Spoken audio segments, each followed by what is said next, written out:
요한복음의 7가지 표적 가운데 세 번째 표적을 만납니다. 요한복음에는요 7가지의 표적이 있다고 그랬는데 세 가지가 병을 고치신 사건이에요. 그거 한번 정리해 드려 볼까요? 지난주에 우리가 함께 나누었던 일이지요. 띄워주실까요? 왕의 신하의 아들을 고쳐주신 이야기.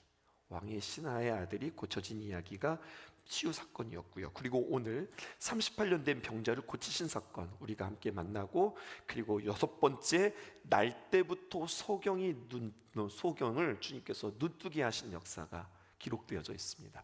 7가지의 표적 가운데 3가지가 치유의 표적이라고 하는 사실이죠. 그런데 가만히 보았더니 이 3가지 질병과 장애와 병들에게는 한 가지의 공통점이 있더라는 겁니다.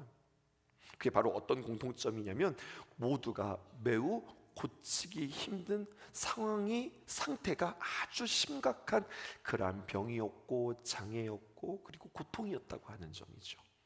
그런 주님께서 오셔서 그들을 고쳐주셨을 뿐만 아니라 그 고침을 통하여서 우리에게 사인, 다시 말하여서 우리에게 표적을 보여주고 계세요. 그러면서 그 표적을 통하여서 예수님이 누구신지 우리에게 소개하고 있습니다. 지난주 말씀 기억하세요? 왕의 신하를 고치신 사건을 통하여서 예수님께서 자기 자신을 우리에게 어떻게 계시해 주었습니까? 다시 한번 리마인드 해보면 기적을 보고, 그리고 기적을 보고 이해하고, 그래서 우리가 주님을 믿는 게 아니라, 보고 이해해서 믿는 것이 아니라 말씀을 듣고 그 말씀을 통하여서 우리 안에 믿음이 생기고 그 믿음은 우리에게 생명을 주더라. 이렇게 우리가 여러분들과 함께 나누었어요. 우리 예수님은 어떤 분이신가? 우리에게 생명을 주시기 위해서 이 땅에 오신 분. 근데 그분께서 우리에게 생명을 주시기 위해서 기적을 베풀어 주신 것이 아니라 하나님의 말씀을 들려주셨다는 거예요. 그러므로 그 하나님의 귀한 말씀을 가까이 하고 그 말씀을 받고 마음속에 새기는 일들이 얼마나 중요한가 지난주 여러분들과 함께 나누었어요. 그러면 오늘 38년 된 병자를 통하여서 세 번째 표적, 우리가 들어야 할 사인, 예수님을 우리에게 어떻게 소개하고 있는지 여러분들과 함께 살펴보고자 합니다. 1절이 이렇게 시작합니다. 띄워주시죠. 그 후에 유대인의 명절이 되어 예수께서 예루살렘에 올라가시니라. 예수님께서 예루살렘에 올라가세요. 그런데 요한복음을 기준으로 이게 처음이 아니에요. 두 번째 올라가시는 겁니다. 첫 번째는 요한복음 2장 13절에 예수님께서 처음 예루살렘에 올라가셨는데, 정확하게 표현하면 예루살렘의 성전에 올라가셨어요. 예루살렘 성전에 올라가셔서 소와 양과 비둘기 파는 사람들과 돈 바꾸는 사람들을 향하여서 분노하시고 노끈으로 채찍을 만지시고 그들을 흩으셨던 사건이 요한복음에 보면 예루살렘 성전에 올라가셔서 예수님께서 처음 하셨던 일이에요. 그런데 오늘 성경을 보면 두 번째로 예수님께서 예루살렘에 올라가셨는데, 이번에는 정확하게 표현하면 예루살렘의 성전이 아니라 예루살렘 양문 곁에 있는 베데스다라고 하는 못에 가셨다고 오늘 성경이 이야기합니다. 2절 상반절에 이렇게 기록되어 있어요. 예루살렘에 있는 양문 곁에 히브리 말로 베데스다라고 하는 못이 있는데, 그런데요 여기 오늘 제가 붉은색으로 2가지를 표시했는데, 양문이라고 하는 것과 베데스다라고 하는 것의 의미와 뜻을 알면 우리가 세 번째 이 표적의 사인을 접근하는데 굉장히 중요한 열쇠가 되어져요. 먼저 베데스다를 여러분들에게 설명해 볼게요. 이게 히브리 말로 베데스다라고 하였는데 이 말은 두 단어가 합쳐진 말입니다. 하나는 바로 베이트라고 하는 집이라고 하는 뜻이고요. 또 하나는 헤세드, 많이 들어보셨죠? 제가 앞에서 많이 강조했는데요. 헤세드는 우리가 알자고 그랬는데요, 은혜라고 하는 뜻이에요. 그래서 베이트 헤세드, 그 다음에 베데스다 이렇게 되어지면서 이게 무슨 뜻이 되어지냐면 은혜의 집이라고 하는 말이 되어지는 거예요. 그러니까 이게 무슨 말이냐? 은혜의 집에 사랑이 충만하시고 은혜가 충만하신, 아니 사랑과 은혜의 본체이신 예수님께서 은혜의 집에 지금 들어가시는 겁니다. 그리고 성경은 우리에게 뭐라고 이야기하냐면 한 가지 또 기가 막힌 설정을 하고 있는데, 이 베데스다의 연못은 어디에 있느냐? 양문 곁에 있었다고 그렇게 이야기해요. 양문도 여러분들에게 설명할 필요가 있네요. 램스 게이트라고 영어로 좀 표현하고 있는데, 구약 시대에 가면 다윗과 솔로몬이 하나님 앞에 귀한 성전을 짓고 봉헌합니다. 그리고 얼마나 기뻐했는지 몰라요. 솔로몬이 성전을 지었지만 여러분, 모든 준비는 다 다윗이 한 거 아시죠? 그래서 제가 지금 다윗과 솔로몬이 성전을 건축했다고 그렇게 표현하는 거예요. 그런데 그 아름다운 성전이 바벨론에 의하여서 파괴되었습니다. 그리고 이스라엘 백성들은 바벨론으로 포로로 끌려가게 되어지지요. 그렇게 나라도 잃고 성전도 무너지고 모든 것들이 다 초토화되었다고 생각했는데, 하나님께서 이스라엘 백성들을 정말로 극적으로 다시 한번 그 포로들을 귀환하게 하셨어요. 다시 이스라엘 땅으로 돌아가게 하시는 하나님의 귀한 은혜가 있었어요. 그리고 이들이 이스라엘 땅으로 돌아왔어요. 그리고 돌아오자마자 자기 집 짓고 농사 짓고 자기 땅 찾고, 그리고 이것저것 자기 것을 챙기는 것이 아니라 이들이 하나님의 은혜로 돌아왔기에 제일 먼저 하는 것이 무엇이었냐면, 무너진 성적, 더 정확하게 표현하면 성벽을 건축하기 시작했어요. 근데 건축할 때 시작이 있잖아요. 무엇부터 시작했는가 보았더니 이들이 양의 문을 다시 건축하는 것으로 성벽이 시작되었어요. 그러니까 이 양의 문은 굉장히 이들에게서 중요한 의미가 있었던 거죠. 어떤 중요한 의미가 있었을까요? 이 양의 문이라고 할 때, 이 양의 문은 말 그대로 양들이 드나드는 문인데, 이 문에 드나드는 양들은 목동들의 양들이 드나드는 그런 문이 아니라 하나님 앞에 희생 제물을 드리는 그 희생 제물의 양들이 출입하는 문이었어요. 그래서 양의 문이라고 이름이 붙여졌죠. 이스라엘 백성들에게 있어서 희생 제물은 굉장히 중요한 의미가 있습니다. 이스라엘 백성들이 애굽에서 포로 생활을 하다가 출애굽할 때 말이에요, 그들이 그냥 박수치면서 나온 것이 아니라 어린 양의 희생의 피가 없었으면 그들은 도무지 나올 수 없었어요. 10개의 재앙이 있었습니다. 저희들은 그것을 쉽게 암송하기 위해서 피계, 이파가, 종우, 매흑장, 무슨 외국어 같죠? 이게 10개의 재앙의 앞말들을 이렇게 다 딴 거거든요. 그 가운데 10번째 재앙이 장자의 죽음의 재앙인데, 그 장자의 죽음의 재앙에서 면한 사람들이 있었어요. 그게 누구냐? 하나님이 귀한 말씀에 따라 양의 피를 가지고 좌우 문설주와 임방에 피를 바른 그 집은 유월했습니다. 패스오버 했어요. 죽음의 사자가 그 재앙을, 그 집은 넘어갔단 말입니다. 이것이 그들에게 굉장히 중요한 의미가 있었어요. 그래서 이들은 느헤미야가 성문 재건을 할 때 제일 먼저 재건을 했던 것이 바로 양의 문이었고, 어린 양의 희생의 피가 아니면 애굽 사람들이 당하는 장자의 재앙을 우리가 똑같이 당할 수밖에 없었는데, 하나님의 귀한 은혜로 이 희생의 제물로 말미암아 우리가 그 재앙을 면했다 하여서 이들이 돌아오자마자 제일 먼저 건축한 것은 양의 문이었다고 하는 거죠. 자, 그렇다면 이 두 가지를 한번 조합해 보십시다. 양의 문, 희생의 상징이요 대속의 상징인 이 양문 곁에 베데스다, 은혜의 집이 있었고, 이곳에서 요한복음의 세 번째 표적이 이제 일어나는데, 여러분, 이곳에서 이미 메시지의 예고편처럼 양의 문 베데스다를 통하여서 은혜가 강조되어지고 있고요, 이곳에 지금 예수님께서 은혜의 주님으로 찾아오시는 거예요. 성경을 보면 여러분, 오늘 우리가 읽은 본문에 특별히 부호 하나가 있는데 괄호가 있습니다. 5장 3절에서 4절에 보면요, 본문을 이렇게 괄호로 묶어 놓았어요. 이게 무슨 뜻일까요? 어떤 사본에는 이 괄호의 내용이 있기도 하고, 어떤 사본에는 이 괄호의 내용이 없다고 말하는 거예요. 그러니까 있기도 하고 없기도 하다. 그럼 이게 무슨 뜻일까요? 있어도 되고 없어도 될 만큼 이것은 그렇게 크게 중요하지 않은 것이고요. 더 나아가 이 내용은 성경적인 내용이 아니라는 이야기입니다. 진리가 아니에요.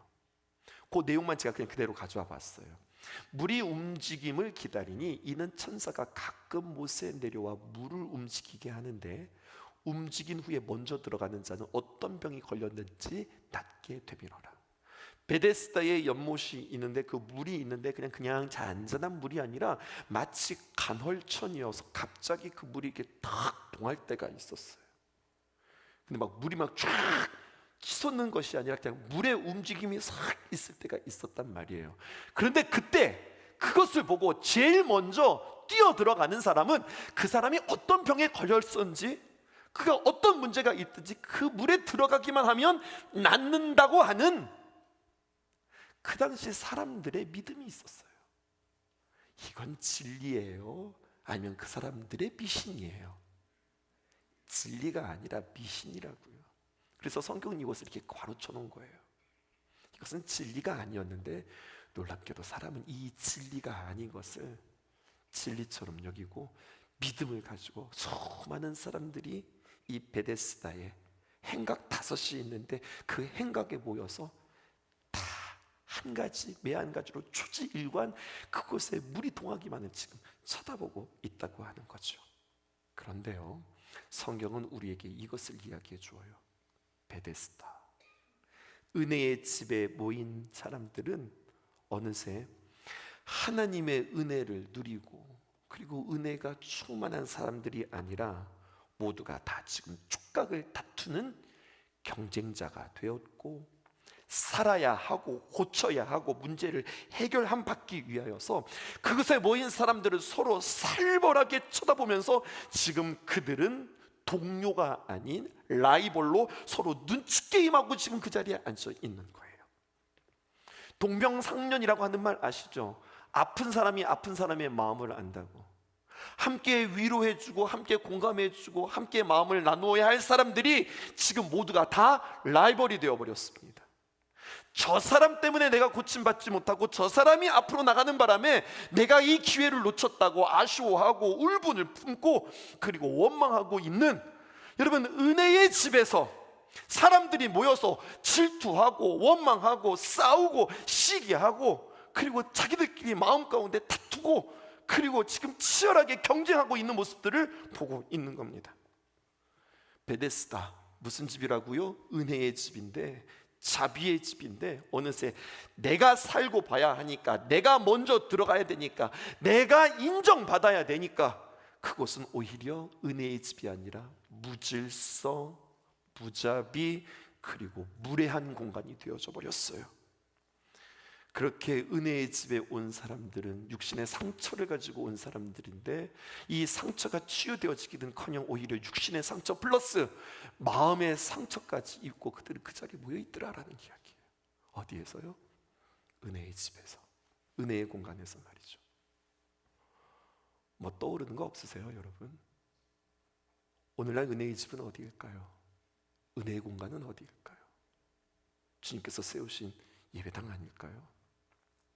이곳에 사람들이 모여서 아프고 상처받고 외롭고 힘든 이들이 함께 모여 위로받고 격려받고 보살핌 받고 함께 응원해 주어야 할 주님의 귀한 공동체 가운데 내가 앞서야 하고 내가 뽑혀야 하고 내가 드러나야 되고 내가 인정받아야 하기에 치열하게 우리는 라이벌 경쟁, 그 의식을 가지고 우리는 그렇게 살아가고 있는 우리들의 모습은 아닌가. 오늘 이 이야기를 통해서 우리는 거울 삼아야 하겠습니다. 오늘 성경 좀 더 꼼꼼하게 살펴볼까요? 3절은 우리에게 이렇게 표현하고 있습니다. 그 안에 많은 병자, 맹인, 다리 젖은 사람, 혈기 마른 사람들이 누워 물의 움직임을 기다리더니, 이렇게 이야기하고 있어요.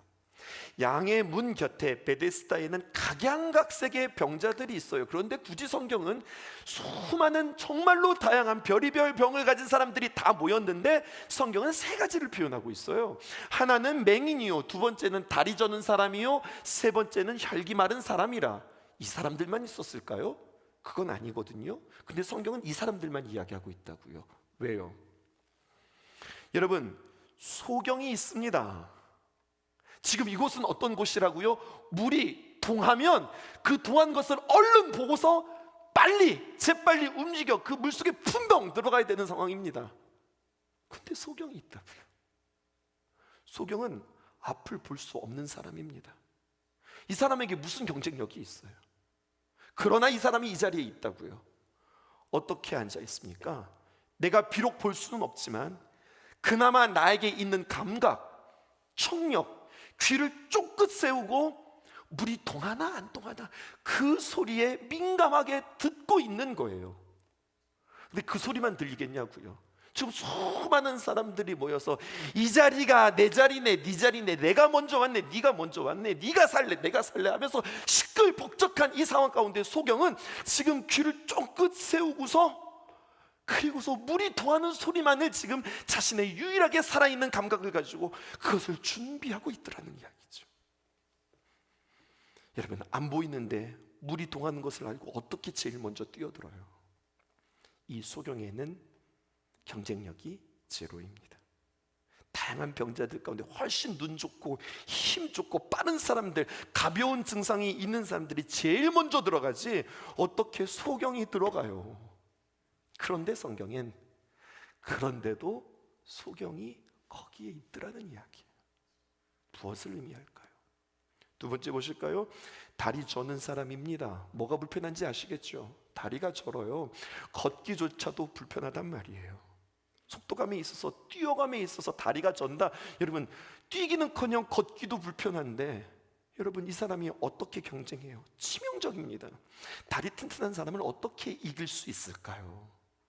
그런데 그래도 혹시나 하는 마음에 그 저는 다리를 가지고 그 자리에 앉아있더라는 이야기죠. 또 한 사람이 등장합니다. 마지막으로 등장하는 자, 혈기 마른 사람이에요. 혈기가 말랐다, 피가 마르고 기운이 말랐다는 이야기인데, 이 번역이 된 크세로스라고 하는 단어는요, 손발이 마비된 상태를 이야기하는 것으로 다른 번역본에서는요 이것을 이렇게 어렵게 표현하지 않고 그냥 중풍병자 이렇게 표현하고 있어요. 여러분, 중풍병자, 이런 사람이 다른 어떤 사람들과 경쟁력이 있을까요?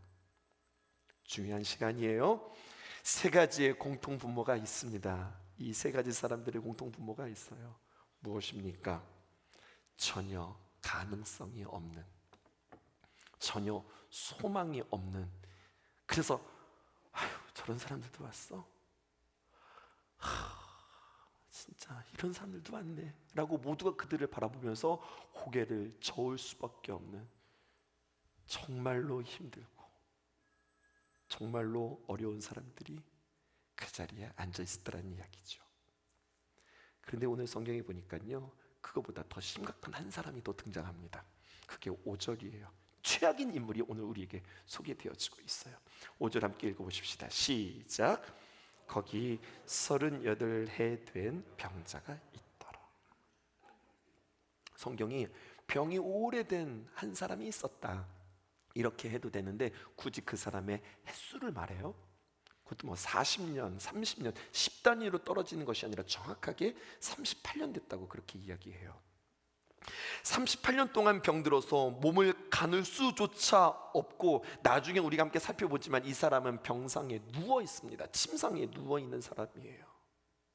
병상에 누워 있는 한 사람이 소개되어 있는데, 이 사람이 주님의 소식을 듣고 주님 앞에 찾아가서 나를 고쳐달라고 한 것이 아니라 그냥 이 사람은 널브러져 있고 그냥 물이 동하기만을 기다리고 있는 상황 가운데서 예수님이 그에게 찾아오셨어요.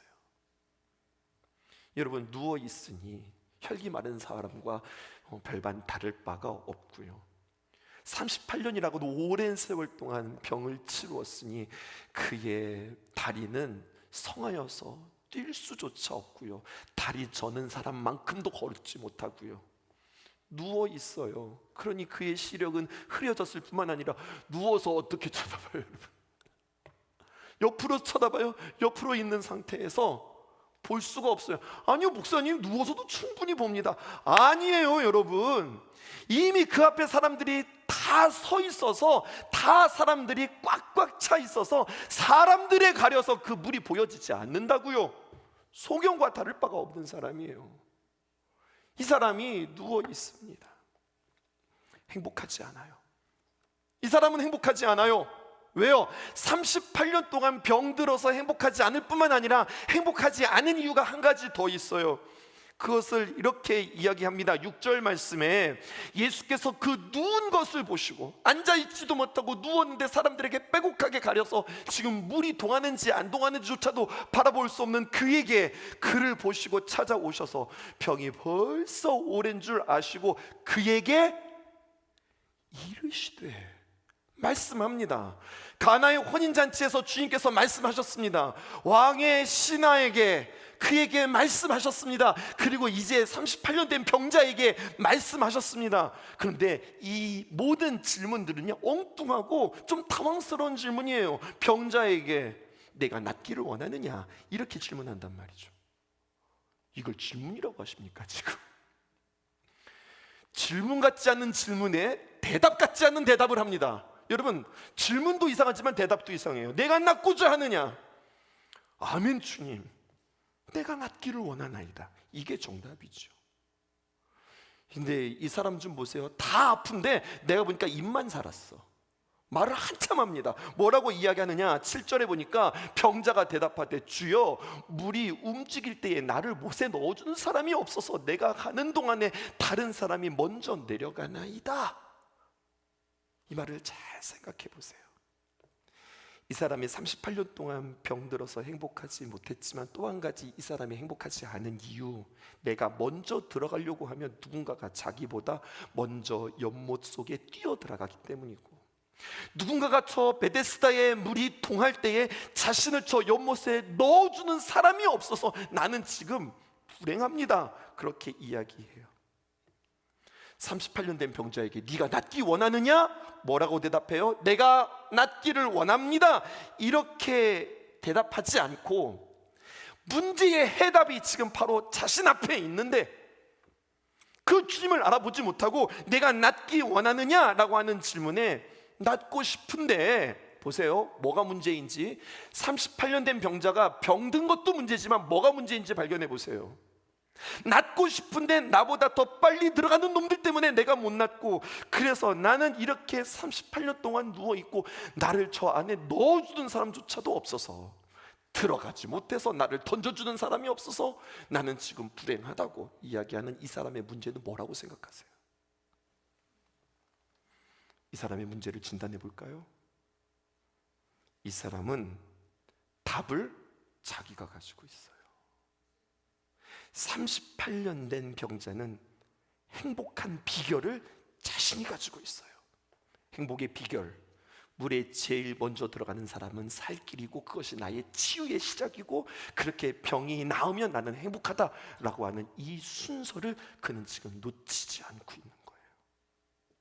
그런데 이렇게 이 수순을 밟아야 되는데 나보다 먼저 뛰어들어가는 사람이 있으니 저 사람 때문에 내가 불행하다고 이야기하는 거죠. 내가 지금 행복하지 않은 이유, 남들이 내 행복을 먼저 가로채고 그곳에 먼저 들어갔기 때문이라고 생각하는 거예요. 그래서 결국 이는 소망으로 살아가기보다 그 은혜의 집에서 원망으로 지금 시간들을 보내고 있는 겁니다. 문제가 내 안에 있지 않고 내 밖에 문제가 있다고 생각하고, 문제가 내가 아니라 문제가 너라고 생각하는 거예요. 이 사람이 이게 문제입니다.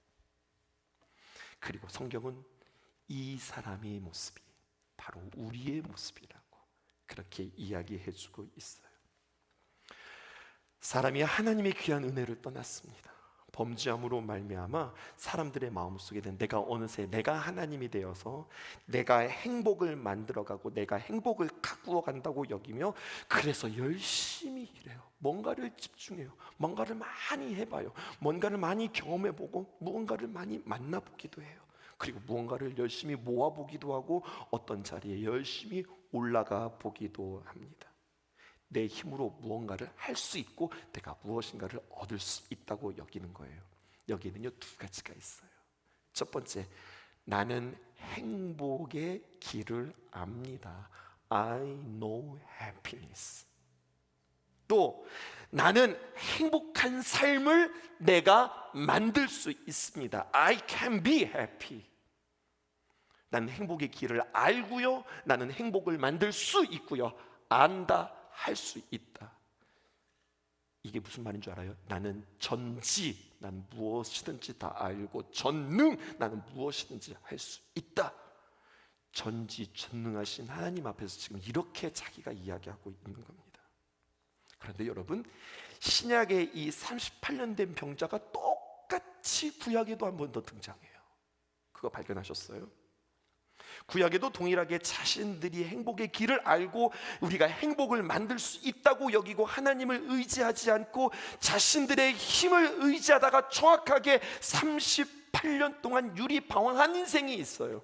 소개해 드릴게요. 신명기 2장 14절에 있는 말씀입니다.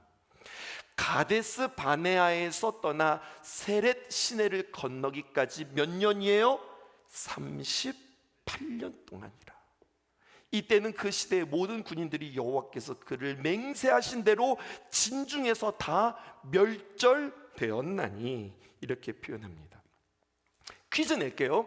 여러분, 이스라엘 백성들이 출애굽해서 광야를 몇 년 동안 살았죠? 광야 몇 년? 40년. 광야 몇 년으로 알고 계세요? 40년으로 알고 있습니다. 꼭 이렇게 말하니까 내가 잘못 알았나? 이렇게 생각되시죠? 맞아요, 40년이에요. 그런데 성경은요, 이 광야의 시간을 두 파트로 나눕니다. 띄워주실까요? 가데스 바네아를 중심으로 여러분, 애굽에서 출애굽해서 가데스 바네아까지의 기간이 있었어요. 이때가 2년이에요. 그리고 40년에서 2년을 빼면 얼마큼이 남는 겁니까? 38년이 남는 거죠. 파트 2, 이게 가데스 바네아에서 오늘 성경에 나오는 세렛 시내까지 이들이 오는데 38년이 걸렸어요. 세렛 시내에다가 여러분 가로치고서 뭐라고 쓰시면 되냐면, 이것이 모압 땅이고요, 또 다른 말로 표현하면 요단강 동편이에요. 그러니까 요단강 건너가면 입가나안 하는 겁니다. 조금 더 설명해 볼게요. 여러분, 이스라엘 백성들이 애굽에서 나와서, 그리고 그들이 시내산에서 하나님으로부터 십계명을 받고 그리고 가데스 바네아까지 도착하는 시간이 2년이었어요.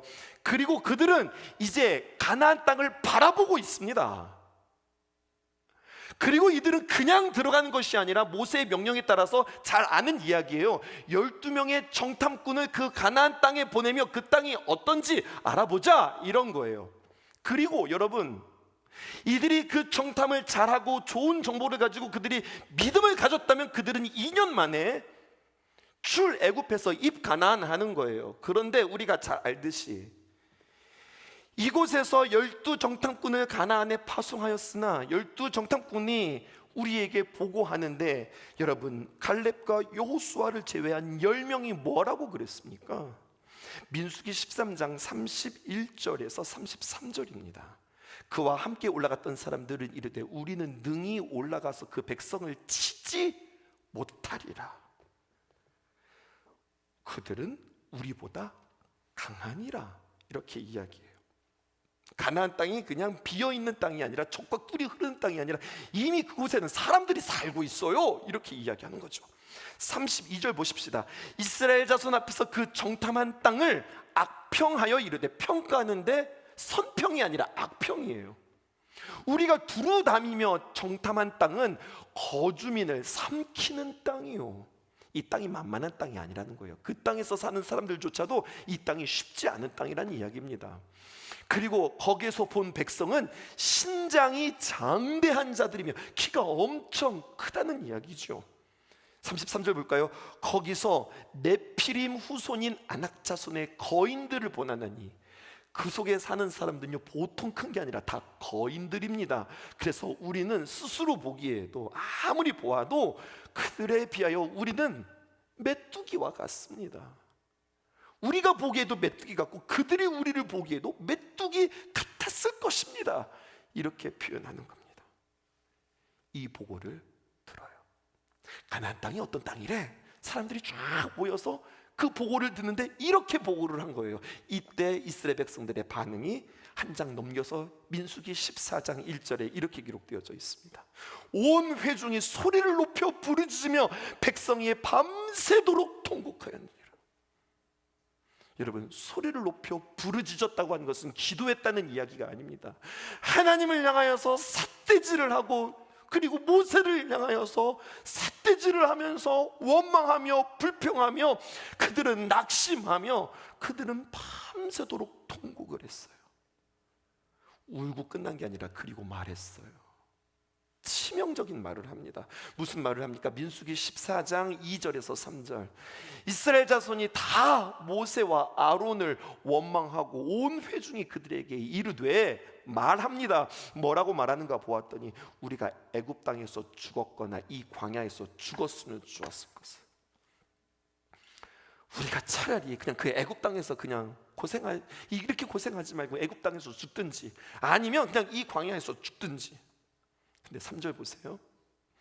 여호와가 우리를 그 땅으로 인도하여 칼에 쓰러지게 하려는가? 결국 우리를 죽일 데가 없어 이곳까지 끌고 와서 가나안 땅에서 우리를 죽이려고 그래. 우리 처자가 사로잡히리니. 정말로 하지 말아야 될 말을 하는 겁니다. 차라리 우리가 애국으로 돌아가는 것이 낫지 아니하리라. 차라리 애국으로 돌아가는 게 낫다, 이렇게 이야기하는 거죠. 보세요. 이스라엘 백성들, 그들은 하나님의 백성이에요. 하나님께서 선택하시고 그들을 은혜 가운데 불렀어요. 근데 지금 이들이 가나안에 들어가는 방식을 나름대로 생각하고 있어요. 행복을 얻고 복을 취하는 방법을 자신들이 생각하고 있어요. 여러분, 가나안에 들어가는 방식을 하나님께서 가르쳐 주세요. 그것은 바로 무엇이냐? 하나님의 약속과 하나님의 능력을 의지하여서 들어가는 거예요. 늘 이야기했잖아요. 광야에서 그들이 경험했던 것은 힘싸움이 아니라 숫자 싸움이 아니라 집중력 싸움이고 소속 싸움이다. 하나님께만 집중하면, 우리가 하나님 안에만 있으면 우리는 무엇이든지 할 수 있고 어디든지 들어갈 수 있고 그리고 어디서든지 살 수 있다. 이게 하나님의 방식이었잖아요. 그런데 이스라엘은 하나님의 약속도 까마득하게 잊어버리고, 그렇게 그들에게 능력을 부여주심으로 말미암아 내가 너희와 함께한다. 하나님께서 수많은 기적들, 6월절의 사건부터 시작하여서 홍해를 가르고, 그리고 만나와 메추라기를 그들에게 먹이고, 구름기둥과 불기둥과 반석에서 물이 나는 사건들과 여러 가지 많은 증거들을 그들에게 보여주었건만, 기적을 그렇게 보았음에도 불구하고 그들에게는 믿음이 생기지 않았어요. 믿음의 눈이 아니라 현실의 눈으로 가나안 땅을 딱 보니까 그들은 뭐 하기 시작합니까? 비교하기 시작하는 거예요. 저들이 빠르잖아, 저들이 크잖아, 저들이 먼저 서 있잖아. 거기에 비해서 나는 열등하잖아, 나는 못 보잖아, 나는 쩔뚝발이잖아, 나는 온몸이 마비가 됐잖아. 이 표현과 뭐가 달라요? 하나님을 앞에 두고도 세상이 무서운 거죠. 이 말은 곧 하나님을 못 믿는다는 이야기예요. 그리고 여러분, 하나님을 신뢰하지 못하는 것을 성경은 뭐라고 이야기하냐? 이것을 불신앙이라고 그렇게 이야기해요. 내가 힘을 보태야 되고 숫자를 더 세워야 하고, 그런데 힘이 보태지지 않으니까, 숫자가 되지 않으니까, 크기가 다르니까 무서운 거죠. 그래서 절망하는 겁니다. 절망은 원망하게 되어지고, 원망은 그들에게 낙심으로, 불평으로 계속해서 번지는 겁니다. 그리고 그것은 하나님이 들으셨어요. 그래서 가데스 마네아에서 그들을 다시 한번 돌이켜서 38년 동안 광야 생활을 하게 하셔서 오늘 세례 시내까지 그들이 마치고 돌아온 이야기인 거예요. 이 38년 된 병자의 모습이 이스라엘의 모습이고, 혹시 이것은 성령의 시대를 살아가는 우리들의 모습은 아닌가? 성경은 우리에게 이렇게 도전하고 있습니다. 은혜의 주님이 오셨는데 그 은혜를 붙들지 못하고 내 힘으로 어떻게 했던지, 내 방법으로, 내가 아는 대로, 내가 할 수 있는 하는 방법으로 내가 해보겠다고, 이스라엘 백성의 방황의 세월 38년 동안 자기들이 뭔가를 어떻게든지 해보려고 하는 거예요. 다음 시간에 여러분들 나누겠지만 이 사건이 38년 된 병자가 나은 사건이 얼마나 감사하고 귀해요. 근데 이들이 난리가 났어요. 왜? 안식일에 이 일을 행했다고. 도대체 안식일을 왜 지키는데? 그들은 믿는 거예요. 행복의 길은 안식일을 지키는 데 있다고. 답을 자신들이 가지고 있는 거예요. 답을 자신들이 정한 거예요. 내가 아는 대로, 내가 할 수 있는 대로, 내가 이해된 대로 그렇게 살아보겠다는 거죠. 이스라엘 백성의 방황의 세월 38년은 양의 문, 우리를 대신해서 희생하시기 위해서 이 땅에 오신 예수님 앞에 베데스다, 긍휼과 은혜의 집에서 사랑과 은혜의 본체이신 예수님을 바라보지 못한 채 그 예수님 앞에 내가 답을 가지고 있는 거예요. 그리고 원망하는 거예요. 내 답대로, 내 해답대로, 내 뜻대로 되어지지 않는다고 이야기하는 거예요. 자, 구약의 이스라엘 백성들과 신약에 나오는 무명의 38년 된 병자와 지금 겹치고 있는 겁니다. 오늘 본문에서 베데스다 연못을 바라보면서 어떻게든지 내가 저기 들어가야 되는데 병 고치겠다고 정말로 안절부절하지 못하는 그를 바라보면서, 또 하나님의 약속과 하나님의 능력을 의지하지 못하고 안절부절하지 못하면서 원망하는 이스라엘 백성들을 바라보면서, 여러분, 우리에게 다시 그 모습을 비추어 주는 거예요. 말씀을 정리하고자 합니다. 예수님은 누구신가? 어떻게든지 자신의 행위와 노력을 의지하여서 자신이 답을 알고 자신이 가진 그 답대로 되어야 행복하다고 여기는 이들, 자신이 해야 하고 자신이 할 수 있다고 여기는 이들에게, 니들 한번 해봐. 그럼 한번 해봐. 고생을 좀 해봐야지. 니들이 해봐. 이렇게 하지 않으시고 은혜의 하나님이 그들에게 찾아가세요. 그리고 그들에게 은혜를 베푸십니다. 그래서 다음 주 말씀이에요. 그들을 보시고 아시고 긍휼히 여기시고 부족함이 없는 그 능력을 그들에게 베풀어 주시는 이야기가 다음 주와 함께 세트로 이루어지는 거예요. 한 주간 사역을 감당하면서 특별히 성도들을 만나면서 신방하면서 참 행복하고 귀한 시간이기도 했지만, 기도 제목을 들을 때마다 참 마음이 무겁고, 내가 저들에게 정말 답을 줬으면 좋겠다, 해답을 줬으면 좋겠다. 특별히 우리 환우들 있잖아요. 환우들 안고서 기도하면서 내가 기도하는 것마다 그 자리에서 그냥 벌떡벌떡 일어나는 막 신유의 역사가 일어났으면 좋겠다. 이런 마음들이 제 마음속에 너무 있었어요.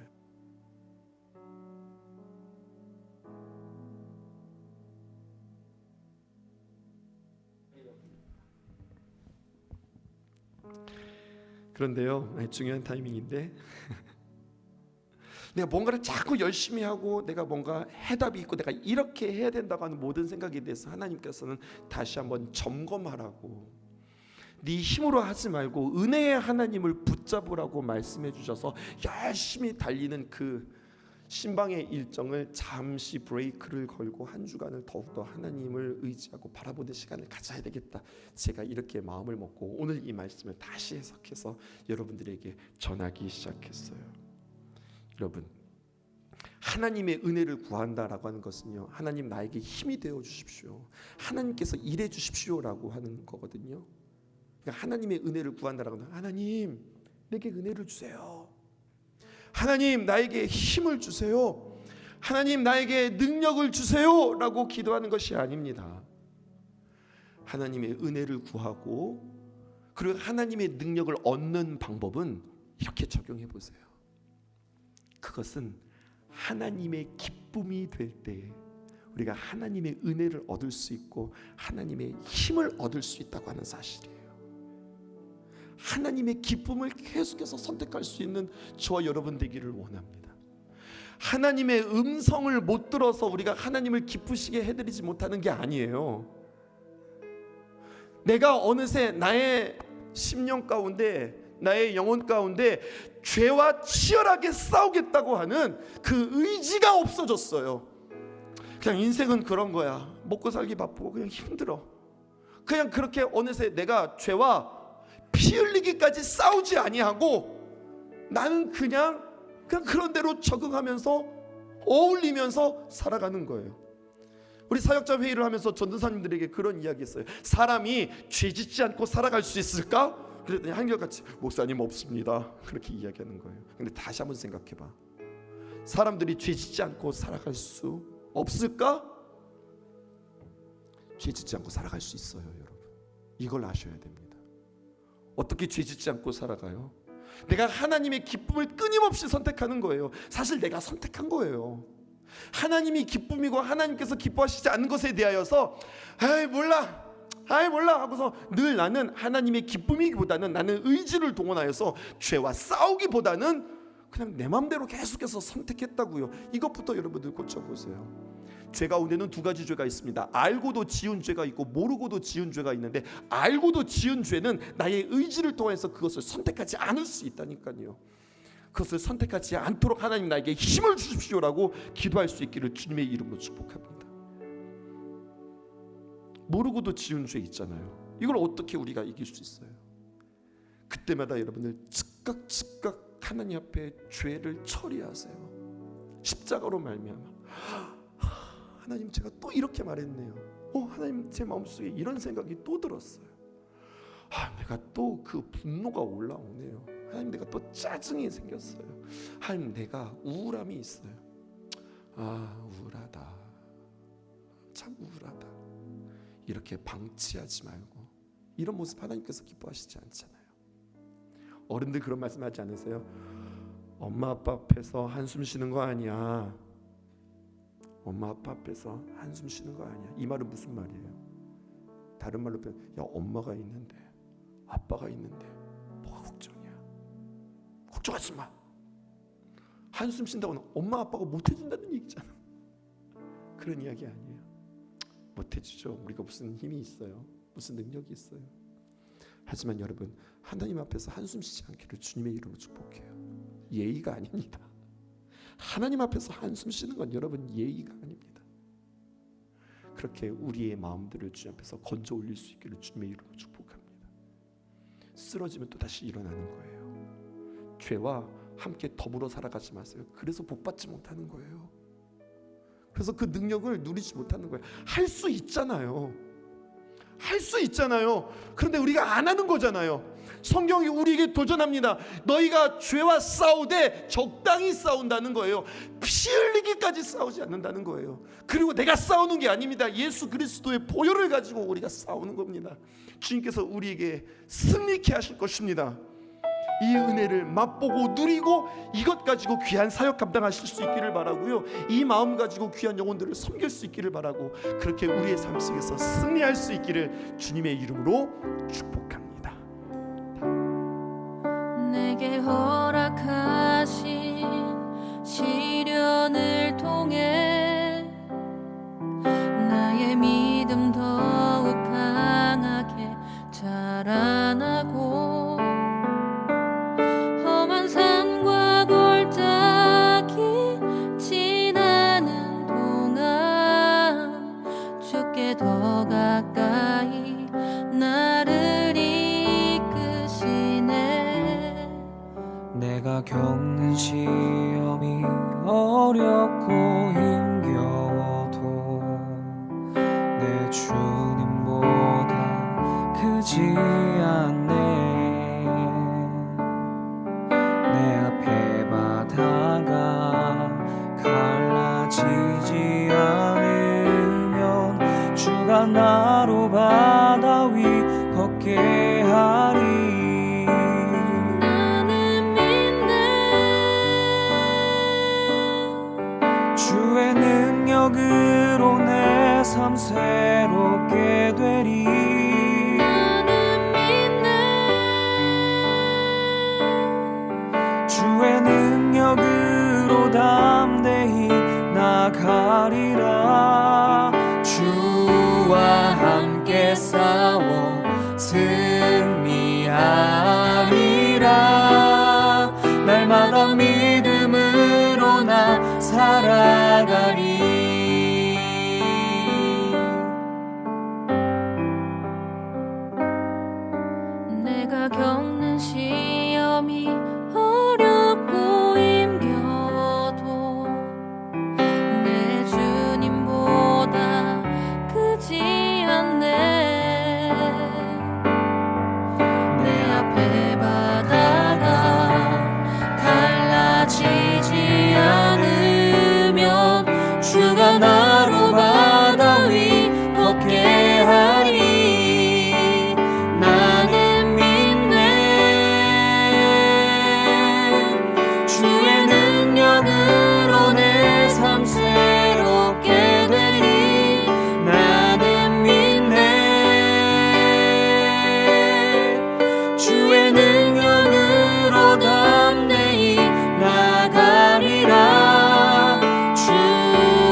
날마다 믿음으로 나 살아가리. 날마다 믿음으로 나 살아가리.